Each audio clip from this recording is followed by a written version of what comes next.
Las teorías axiológicas son explicaciones acerca de la naturaleza de los valores morales y de sus características. Todos conocemos y usamos la palabra valor, pero ese conocimiento y uso normalmente no es técnico. Las teorías axiológicas pretenden ofrecernos esos fundamentos científicos para poder referirnos a los valores de una manera más objetiva. Hola, estimados estudiantes, bienvenidos a esta pequeña charla acerca de los términos subjetividad, objetividad. Términos importantes en educación en valores, en el campo de la axiología. Ciertamente existe un debate que no vamos a resolver en este momento acerca de la naturaleza de los valores. Hay autores que afirman que los valores pertenecen al ámbito de lo subjetivo, son una realidad subjetiva, otros en cambio los entienden como una realidad objetiva. Y entre esos extremos hay una serie distinta de posturas. No es esa nuestra intención en esta charla, nosotros más bien queremos reflexionar acerca de cómo usamos estos términos en nuestro lenguaje. ¿Qué significa entonces decir que algo es subjetivo o que es objetivo? Cuando decimos que algo es subjetivo, normalmente queremos significar tres cosas. Uno, que depende de cada individuo, que depende de cada sujeto. Dos, que es imposible que lleguemos entonces a un consenso universal. No podemos ponernos de acuerdo puesto que depende de cada individuo. Pero también suele entrar en este significado la idea de que no nos podemos equivocar. Cuando nosotros entendemos que algo es subjetivo, entonces automáticamente pensamos que no hay posibilidad de error, dado que depende de cada quien. Precisemos.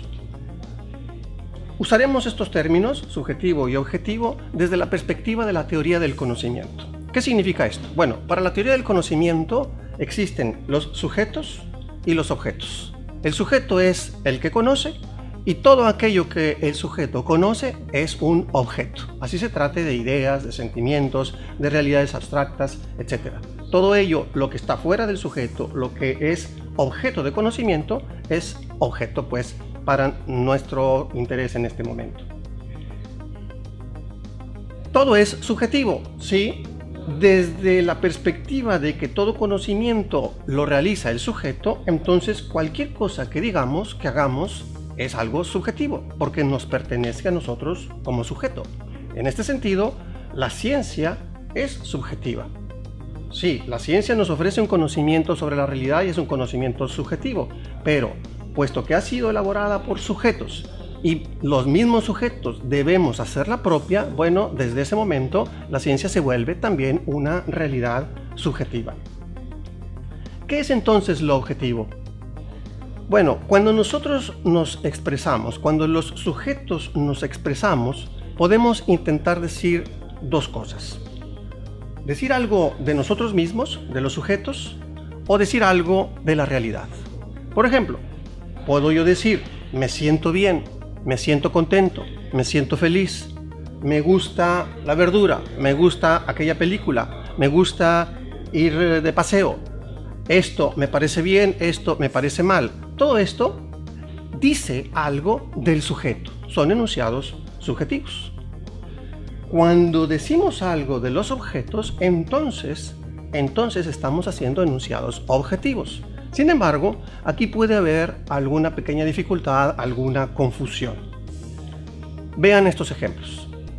El agua está fría. La piedra es muy grande. Ese Picasso es muy bonito. Esa conducta es valiosa.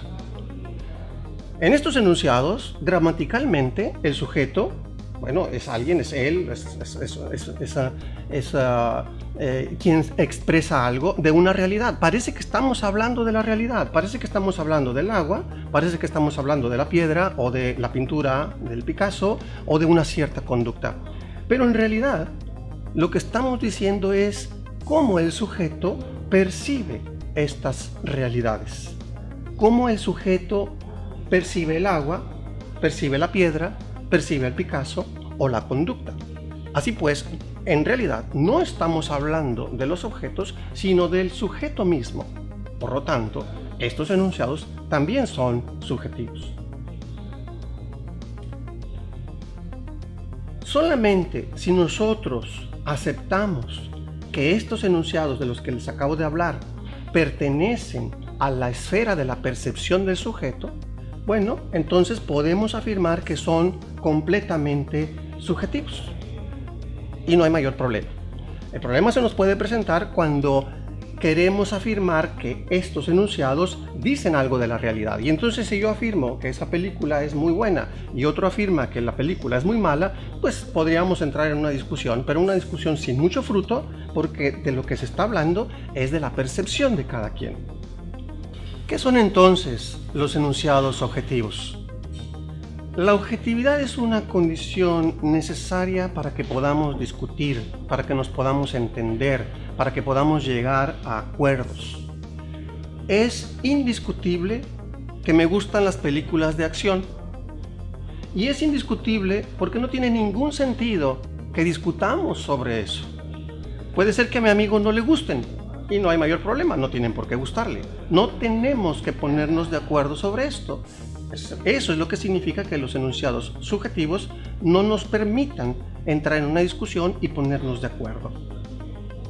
Para poder discutir y ponernos de acuerdo, necesitamos enunciados objetivos, es decir, con cierto grado de objetividad. Insisto, no hemos dejado de afirmar que todo enunciado humano, que toda conducta humana es subjetiva. Lo que tenemos que preguntarnos es si en ese enunciado hay algún contenido que nos lleve a la realidad, hay un vínculo que nos conecte con la realidad y entonces que estemos diciendo algo verdaderamente de la realidad. El agua está a 25 grados centígrados es un enunciado objetivo, porque los 25 grados centígrados no están en el sujeto. Probablemente a mí me parece tibia, a otro le puede parecer fría y a otro le puede parecer caliente. Bueno, pero los 25 grados centígrados nos permiten entrar en un acuerdo, nos permiten coincidir. Sigue siendo un enunciado parcialmente subjetivo porque, de nueva cuenta, los grados centígrados son una creación de los sujetos, son una creación humana. Bueno, los valores. ¿Qué pasa con los valores? Cuando hablamos de los valores, normalmente decimos, esto es valioso para mí, aquello me parece bien, yo creo que lo otro es valioso. ¿Qué significa esto? Si esto significa que yo reconozco que esa es mi percepción, bueno, no necesito argumentar, no necesito convencer a nadie. Es lo mismo que decir que me gustan las películas de acción. Pero si yo quiero convencer a alguien o compartir con alguien algunas ideas, que discutamos, que construyamos en conjunto, entonces necesitamos enunciados objetivos. La ética y particularmente la axiología son ciencias, son disciplinas filosóficas y por lo tanto requieren un lenguaje objetivo. No tiene ningún sentido afirmar que vamos a estudiar algo, a estudiar axiología, a estudiar la teoría de los valores, si vamos a terminar diciendo que cada quien entonces puede definir y establecer con precisión toda la realidad referente a los valores. Al reconocer que existen teorías axiológicas, al reconocer que existe un campo dentro de la ética que se encarga de los valores, tenemos entonces que admitir que también existe una realidad objetiva de los valores, que es posible que discutamos, que es posible que entremos en comunicación, que es posible argumentar y fundamentar lo que estamos diciendo. Cuidado, porque lo que estoy diciendo no significa que las personas que no hayan estudiado axiología, ética, no sepan de valores. Todos sabemos, porque todos hemos recibido dentro de nuestra cultura información que nos sensibiliza hacia los valores. Pero ese conocimiento no es un conocimiento científico, es un conocimiento cultural y toda cultura puede presentar errores. Toda cultura puede presentarnos una percepción distorsionada de la realidad. Este es, creo, un asunto de verdadera importancia, de suma importancia, para que nosotros podamos avanzar con seguridad en el estudio de los valores y posteriormente en la aplicación de este campo a nuestra labor educativa. Espero que haya quedado claro, espero que esto les haya resultado de interés y que les ayude en su estudio. Gracias por la atención.